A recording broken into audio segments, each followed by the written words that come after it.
ASEAN Breakfast Call Dialogue, widening your horizons. Hi, this is Arlene. Hi, this is Grace. And of course, at our ABC Dialogue, we will always discuss very critical issue. And a few days ago, as you all know, something major happened at Universiti Malaya. And then it is very interesting to know the different perspectives from the students from the university. Mm-hmm. And then here in the studio, we have a student from UM. His name is Vince Tan. Welcome to the studio. Hi. Hi. So you are one of the up-and-coming, I would say, student leaders. Yeah, there seems to be a rise of student movement, especially in Universiti Malaya. The kind of political consciousness is somehow widespreading. So recently, the student leaders, Fahmi Zainal, he's one of the key leaders that were organizing this talk, inviting opposition leader Anwar Ibrahim, which eventually it was being a bit, I would say, banned.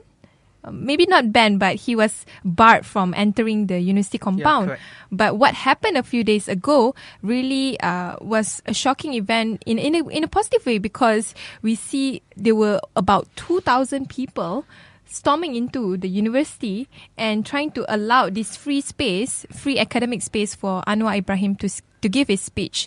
And you being a student of Universiti Malaya, perhaps before we venture into the discussion about the rise of student movement in Universiti Malaya, a bit of background about yourself. Hi, my name is Vince Tan. I'm the Secretary General of Progressive University of Malaya. We are a students' rights movement which advocates for academic freedom and student rights.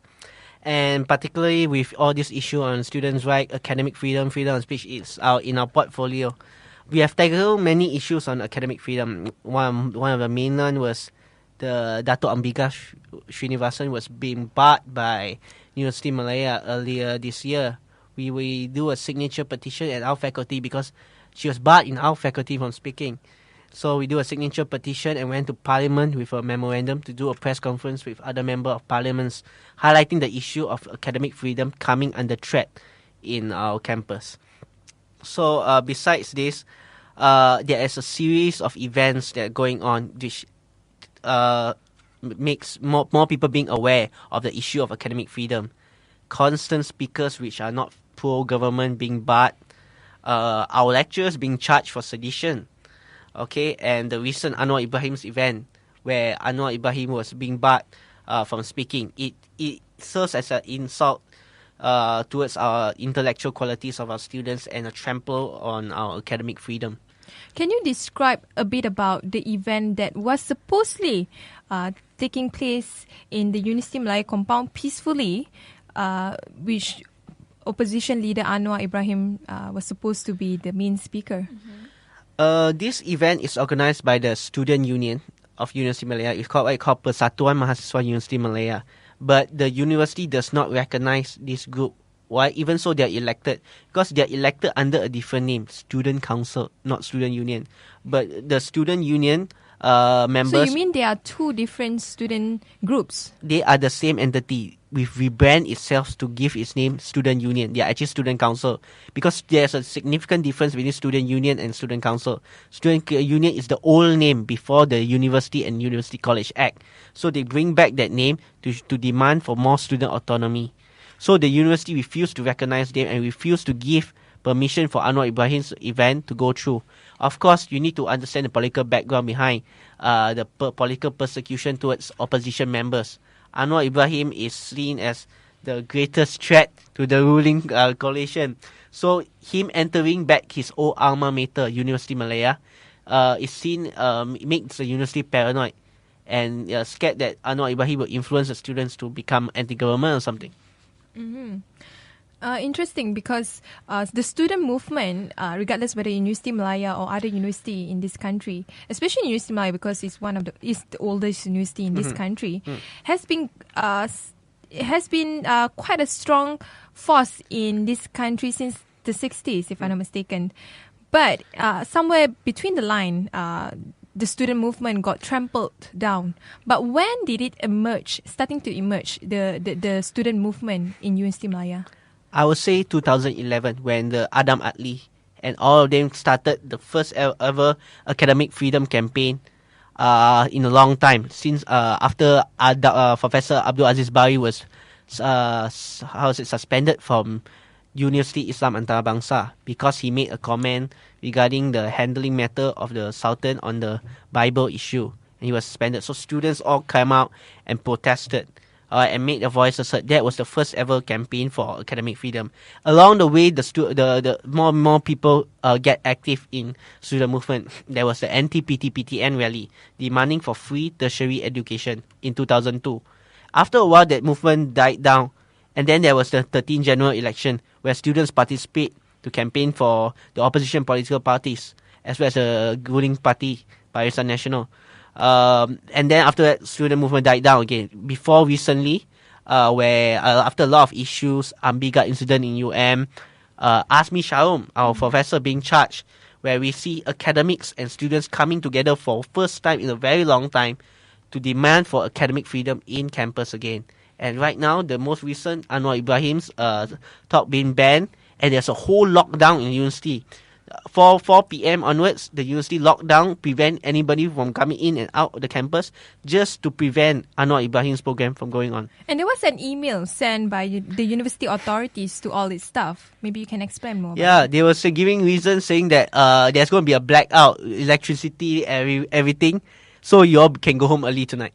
So everyone was like, what a coincidence. And 4 p.m. was the same time where the whole the whole university was being locked down. Yes, there may be no electricity, but is it necessary to lock down university, preventing people coming in and going out? There has to be some political conspiracy behind. And everyone was saying it's because of Anwar Ibrahim. But, I mean, of course, students, they are aware of what's going to happen at 4 p.m.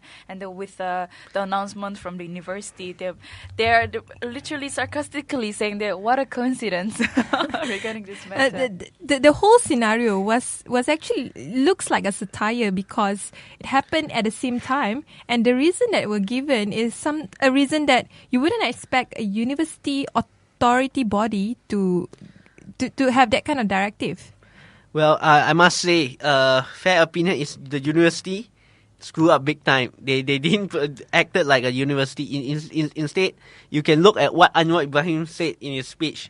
The university administration acted like a branch chairman of a political party, the ruling political party, UMNO, right, in telling the students not to go for this rally. There are separate events, separate emails. One event telling about the blackout.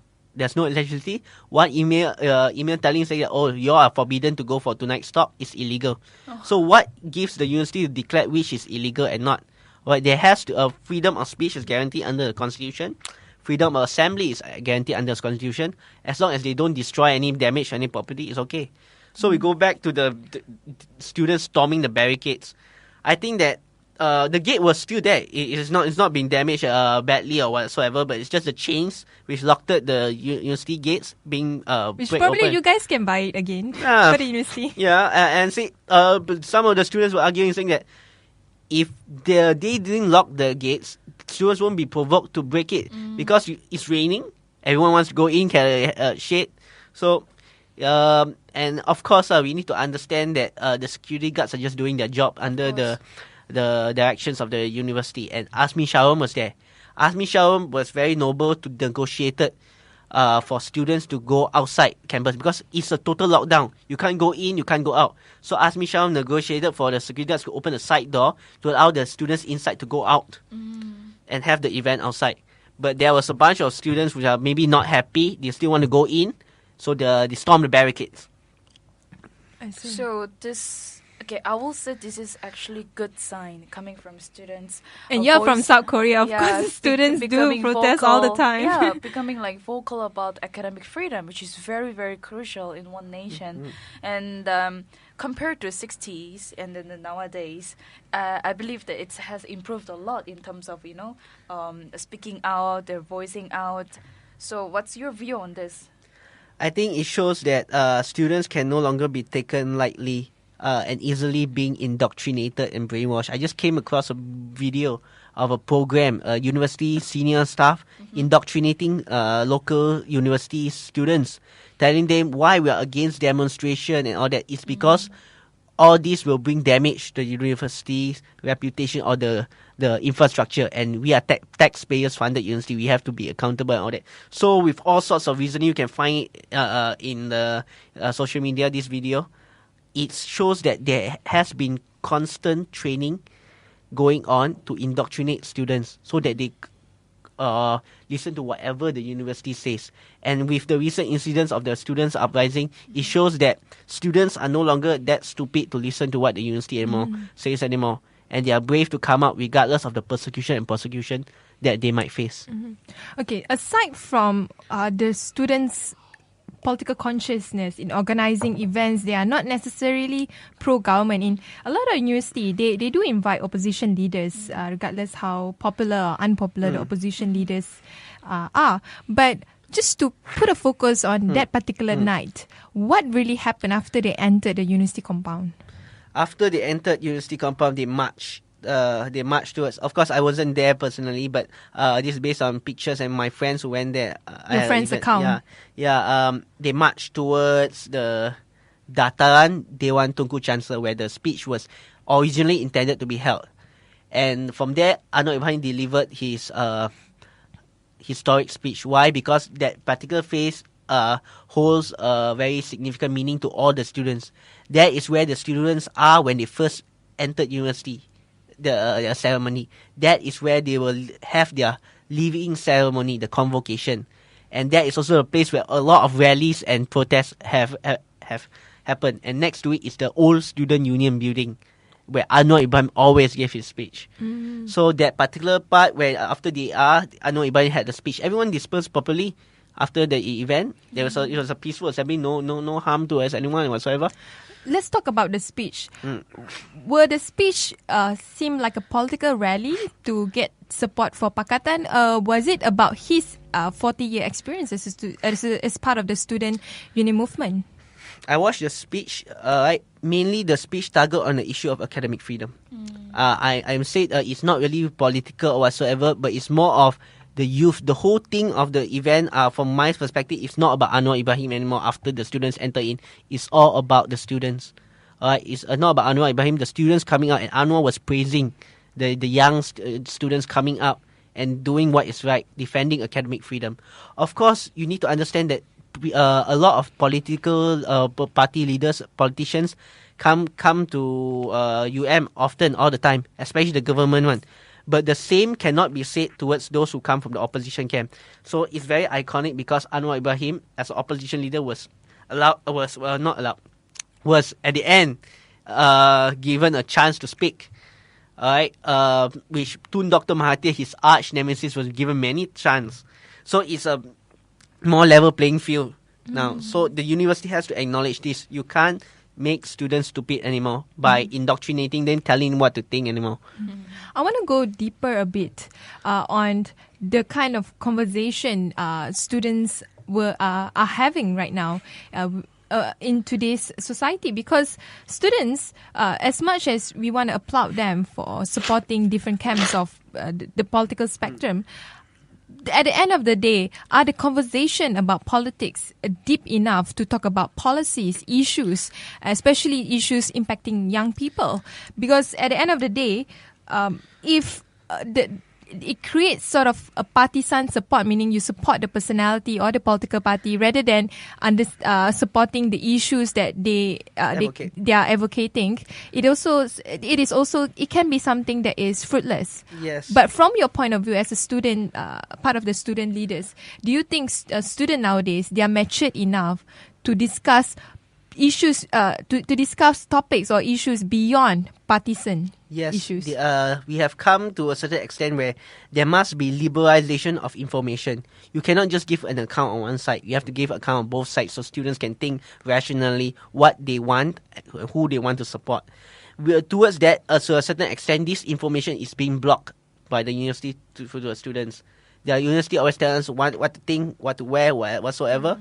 So the students, we are not trained to have critical thinking. So we have yet to reach the level of maturity to where people look at policies rather than mere partisan issues. You support one political party, maybe it's because your parents support them, because what your friends supporting them, or maybe based on sentiments, but not critical enough to analyze its policies, or the track record of a political party, or how hardworking or the background of a candidate is. We are moving there. We are heading the right direction, and that's why all these protests, freedom assemblies, forums, debates are all signs of democratization towards the end product. So you wouldn't mind being critical of either the Barisan Nasional camp or the Pakatan camp if you don't agree with the policy that they are carrying it? Yeah, I'll be honest, I'm a supporter of Pakatan Rakyat. I campaign for them, but I won't say everything that they do is correct. Alright, and politicians being politicians, they screw up here here and there. So at the end of the day, what makes me support for one party is which political party supports the rakyat, the people. They must first be political centric. That is my criteria of gauging who I should support. I'm a bit curious here. Were there any group of minority, group that they did not support the students' movement, the recent event? I mean, even from the student side. Yes, there are. There are always two camps in students' movement: the pro-establishment and the anti-establishment. The pro-establishment would be totally supporting the university and totally supporting the government, while the anti-establishment are more keen to support opposition or less supportive of the government. So in campus, this is what's going on, especially the Anwar thing. The pro-government students, they really hate and criticize this event. Why is it? They might give you reasons like the university should be free from political parties and politicians, but on the same time, the Prime Minister or the former Prime Minister Tun Dr. Mahathir are always welcome anytime. And they are not viewed as politicians, they are viewed as statesmen. And I do not know how to severe the differentiation between statesmen and politicians, because they are often not the same. And you see, when you enter UM, even at this moment, you see graffitis criticizing Anwar. It shows the provocation by the for whoever it is. They are so paranoid of Anwar Ibrahim. Just enter Universiti Malaya from the KL gate, you'll see all the TM whatever posters going on. There will be graffiti of Anwar Ibrahim criticizing him. So these are maybe the groups of students. Right? So from your perspectives, right? How do you think that they're handling this situation, this event so far? On the student side, the opposite camp, as the student side. Opposite camp meaning poor establishment. Yes. Poor establishment, alright. They meet police reports and all that. I think whether it's their parents or the students or the university itself, they are supporting. They are going all out against Anwar Ibrahim, because Anwar Ibrahim is seen as a threat to national security. And of course, they have their own reasoning, saying that the court case is going on, we should not try to protest or interfere or influence the decision of the judges by all these protests. That's their reasoning. But on the anti-establishment student side, you can see what the reasoning. It's not about Anwar Ibrahim again. It's about the institution of this country coming under threat. How the institution, the Attorney General's chamber, the judiciary can be used to kill a politician's career just because there is a real chance that this politician might become the next Prime Minister of Malaysia. So that is a serious sort of account that you are discussing. Between the pro-establishment and also the camp that is more geared towards the Pakatan side, were there any attempts by either of the camp to create dialogues, to gauge discussion based on issues? Yes, there is. There are always this what I call debat perdana between both sides. The chairman of both camps will have a debate. They talk about the policy. Mostly it's campus issues, how the campus is being run by the student council and all that. So as for the national issues or politics, they'll try to invite speakers from both sides. Sometimes it works, sometimes it doesn't work because of all the university administration giving their hassle, only encouraging pro-government speakers. So, and the one thing that is very permanent is a bureaucracy that one has to undergo to just get that event approved. And I think that there are attempts of having discourse between two parties, but it needs to be more. with more discussion, what kind of impact that you hope to achieve if there were more engagement between students from different political camps? Students have to be mature and open enough to accept criticisms from different camps, as well as also open enough to invite people from the opposite camp to engage, come together for do a campaign. Because usually when anti-establishment students want to do something, the pro-establishment students will say, okay, we don't want to be associated with them. And the same goes opposite. When the pro-government students want to do something, the anti-establishment students won't join. So we have to go break these partisan lines. So how to do it? There needs to be an issue to unite all the students. For instance, the Asmi Sharom's rally. I think that a lot of pro-government... The Sedition Act. Yeah, Sedition Act. The Anti-Sedition Act. Yeah, a lot of pro-government students were actually supporting Asmi Sharom because it threatens academic freedom in our campus, but they don't dare to show it yet. And I think that is an issue which can bring everyone together. It's not about partisan. Of course, there were opposition MPs and Aduns came there for the rally, but that's their right. Anyone can come. Public. It's a public university. And if you support Anwar, you don't support Anwar, you have the right to express your view. Yes. There's one of my senior, to Sri Tivani, she wrote an article. I don't support Anwar, but I support academic freedom in campus. And she gives her own account on what's happening in UM. Politics is like a dirty word, I quote her. No one talks about it and all that. But that is the root of all the problem. It lies. But so now with this fear of people daring to interact with each other on political issues, it shows maturity. It shows democratization. We are moving forward, and it must be encouraged. If the university wants to be a good university, the top 100, it has to encourage this discourse, and rather than restricting the students' activities. We'll take a short break. When we return, more discussion with Vince Tan. ASEAN Breakfast Call Dialogue, widening your horizons. Hi, this is Arlene. Welcome back. This is Grace. And of course, with us is Vince Tan. Hi. So, Vince Tan, among all the issues that are really hindering academic freedom is AUKU. So, what do you think of AUKU? Do you think it should be abolished or it should be improvised? Well, this old act has to go in a sense that it has never benefited us in the first place. Rather than facilitating us, empowering us to be model citizens or human capital, it's only used to restrict our freedom. Freedom of speech, freedom of expression. Previously, before the amendments towards AUKU in 2012, Section 15 of the Act was amended. Students cannot be involved in political activities, trade unions and whatever. Now they can. But the whole thing is not about political participation only. It's critical thinking. This act restricts critical thinking. You cannot engage in certain things. You cannot engage in that. Because you engage in this and that, there will be punishments. You can get thrown out from university. You can be suspended from university.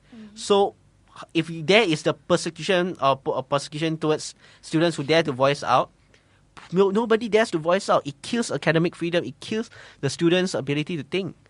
So the act, if there were to be an act, it has to be an empowering act, not an act which takes away everything that your ability to think, your right to participate in political activities. You see, ordinary man on the street has political rights. But if you imagine you as a student, you don't have that rights. Where is equality? Equality is guaranteed in the federal constitution. Where is it? But it's not that. I mean, talking from the perspective of university authority, it's not that the university authority do not want to curtail the freedom of students to voice out their opinion. But what if the opinions become too rowdy to the extent that it damages not just a university infrastructure, but also it damages the whole environment, the whole harmony of the university. How can that be contained? You see, freedom of speech, there are limits. You can't defame a person. Hate speech is also an issue. So that is where the line there is. There are other laws which can be used to prosecute a person should he violate the law. There's a penal code. If you're saying something, waging war against the Yang di-Pertuan Agong, you can be charged in the penal code. If you're defaming one person, you can be charged under Defamation Act.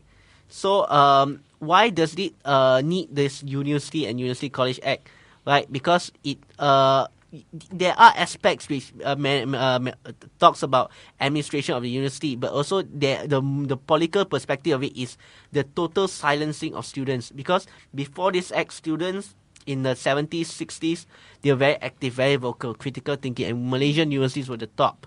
But when this act comes in, it slowly took away the students' rights and curbing students' freedom of speech and expression. That was when the student union was replaced with student council, which has no financial power, no autonomy, but only serves as an advisory body. Previously, student union, they have the power, autonomy, money. They can buy buses. They run the student welfare. So all this takes away an avenue for the students to learn and grow as a individual, how to manage a university, how do you raise funds, control your own finance, and it makes election to it makes accountability there. So you elect your leaders, and if they don't do well, you vote them out. It's not that I'm against your view. I understand where you're coming from, but what about, I give example of Singapore's university. They are one of the top in the world, and they don't give that much freedom to students to exercise their freedom of expression or even democracy. But they managed to create this environment where students can still learn and can still expand themselves, their potentials. You see, let me talk about university rankings. There are few criteria gauging university rankings: research, number of foreign students you have. What else? A few criteria that exist. Even the number of citations your research and all this is important. So that is how you use to boost up the what you call this, the rankings. So Singapore University, they got a lot of funding for research. So let me talk about the 2014 budget, not the latest one, because the latest one I could not get the data for the how much is allocated for research grants for local universities. But 2014, out of 54.8 billion, 2014 is given to education. Only 600 million is given to research grants. So what makes Singapore universities good is because the money they are given to fund their activities, fund academic activities, and their ability to attract quality lecturers, which is very important in tertiary. And that's also about funding as well. Yes, because once you get funding, you can employ quality these lecturers to teach students. And if you have that quality lecturers there, despite not having the political space to express yourself, there's still the internal sphere which you can express yourself, engage in that particular field. We have an issue of brain drain of Malaysian talents going Singapore. Farish Noor being in NUS. Andrew Harding used to be a teacher in the Faculty of Law, Universiti Malaya. Now he is in NUS. So NUS has the ability to attract world-class lecturers, funding. That's one thing. And in fact, if I'm not mistaken, there's this one saying that the law faculty in one of the university in Singapore are dominated by Malaysian lecturers and professors. I'll quote you the source, Tony Pua's book, The Tiger That Lost Its Well. He cited 10%, this is based on his a friend of his who is a local law lecturer, 10% of the NUS law faculty consists of Malaysians. Alright, so this shows that brain drain happens. Imagine those 10% Malaysians are not serving in Singapore but are serving in Malaysia. Do you think that education in the way will be better in Malaysia? Because you see, some lecturers, they are good at teaching, but you're forcing them to do research just to push up the rankings. That's not their passion. So they leave the university to go do something else. There's some who cannot teach. They were so terrible at communicating with students, but because they do a lot of research, they get to teach. So at the end of the day, is what goes into the minds of the students. The discourse, lectures and tutorials are important is because of the discourse. But if it's all about just reading yourself and pouring out what you read, the discourse is not there because there are no new ideas generated. What can we learn from the past student-led movements, from the experience of Universiti Malaya? I think they set precedents for us. What people like Anwar Ibrahim, Shambuddin Rais, Syed Hamid Ali, Kong Kim Hoon did in the past show us how great and mighty University Malaya is, and how far have we have fallen. And it is our duty to bring back University Malaya to its glory days. And we students have a role to play. Of course, the university serves the will of the government of the day, but we, the Mahasiswa, need to serve the will of the people, which to make sure there is quality tertiary education. Well, it's our duty, because we owe a duty not just to ourselves, but to the generation of students that come after us. Because if we today have a very bad state of tertiary education, imagine what's going to happen to the time in our children. Not all of us can afford to go abroad for quality, world-class tertiary education, but at least there's an avenue for them in local universities to have minimum quality tertiary education. I mean, talking about the South Korea, it just hit me while listening to your speech just now, because Korea is very famous. We have this traditional movement, student movement since like 1960s, and then one of the famous movement was called April Revolution. That happened after we're independent from Japan, and then it was the whole movement was pretty bloody. A lot of that happened. A lot of all those acts were went really ugly and dangerously. But then that particular event truly did make a mark in the history, and from there on we managed to voice out, and students gained our own power to go against the government or to support the government. So from this particular movement from the recent event that happened, I believe that it will mark another history in Malaysian history to move forward for the better. Of course, a movement will not be a movement if it's not a continuous effort. As we all see, the Hong Kong protests, the Occupy Hong Kong, will not be such a huge deal if it's just a bunch of university students. That is not that much, not that many of them who, this is the earlier period before the Umbrella Revolution. Just a bunch of them were protesting, and including academicians from Hong Kong as well. But it became this widespread support, not just by young kids, but also by the citizens of Hong Kong. This is where the movement reached its peak. But it's not just because of the peak that people started to look at its significant. It's because of the momentum. They started to think long term. If we do this just for a month, China would definitely attack Hong Kong again and control Hong Kong's politics. But they are looking at the long term of occupying Hong Kong. Coming back to Universiti Malaya student unions, are you looking at just one ceramah done by inviting opposition leader Anwar Ibrahim, or are you looking at the bigger picture of what the student union of Universiti Malaya can do to make change? Right now, Fahmi is travelling here and there, universities, to give his speech on reformasi and students' movement. You need to understand that right now we are actually a part of a bigger movement. The Reformasi of 1998. That was the first time in our history where students came out in a very long time to support a cause. There is not just Anwar Ibrahim's sodomy first trial, but the attack towards the institution of this country. And you see a lot of leaders that are elected representatives today, they come from this Reformasi generation. We are now a part of that big movement, Reformasi. And if Anwar Ibrahim goes to jail, there's most probably Reformasi 2.0.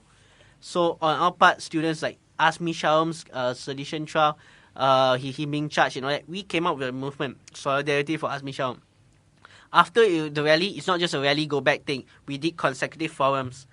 We come out with statements supporting academic freedom. And it just so happens that Anwar Ibrahim's event happened again. So it's one step at a time, more issues. We are creating more and more awareness coming up from the students and academics. And another thing is, what I noticed that is profound in the Occupy Hong Kong is the students themselves organizes themselves, and the issues that they talk about are not the issues that just because they want to toe the line of the opposition or the government of the day. Is because they felt strongly about this, and it came from their lecturers and their professors.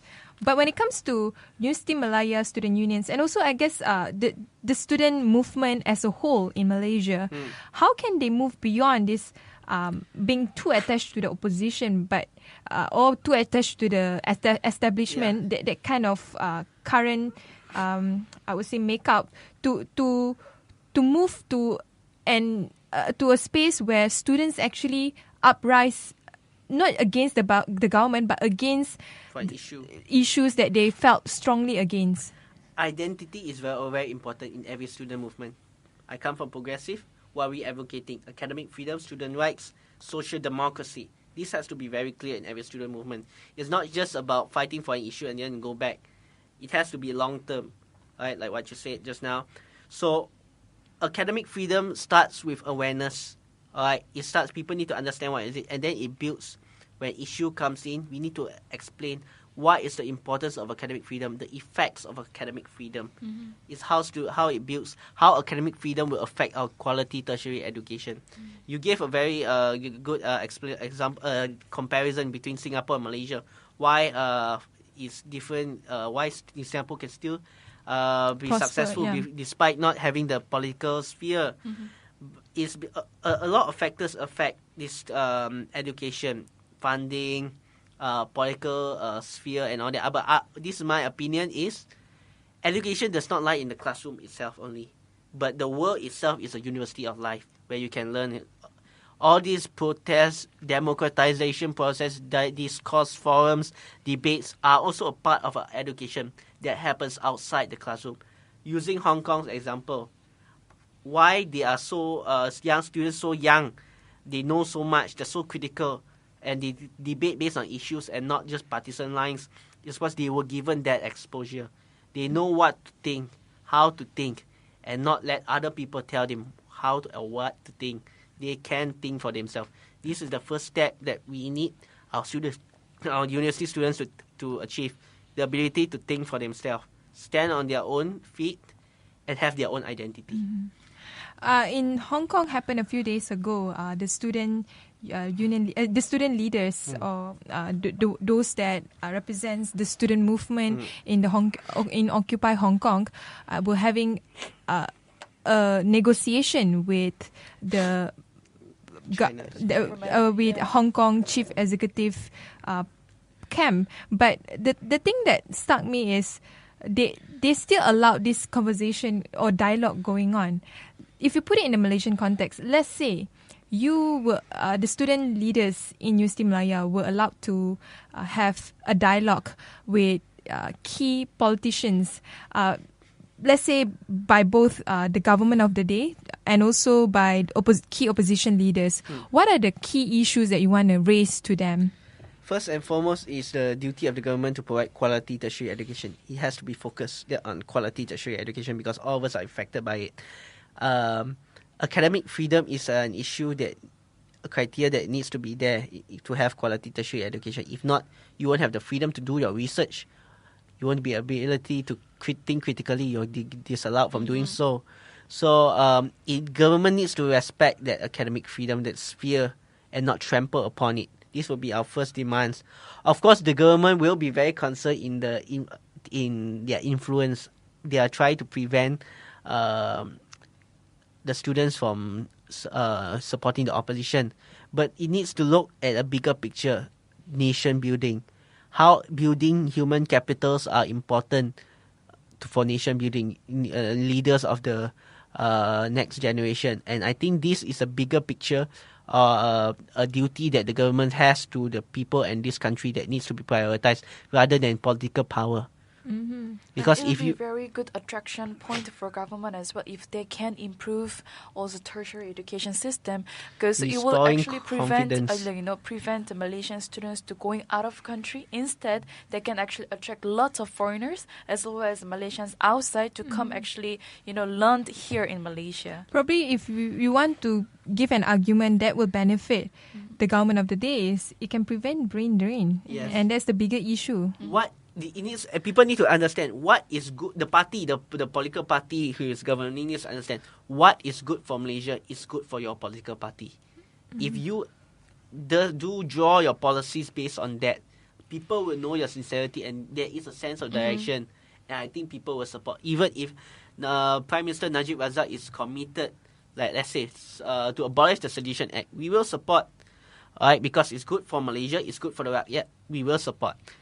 If the government wants to support academic freedom, give us that space, give us more funding in our local universities, we will support because it's good for us and the next generation of Malaysians. With that, thank you very much for sharing your view.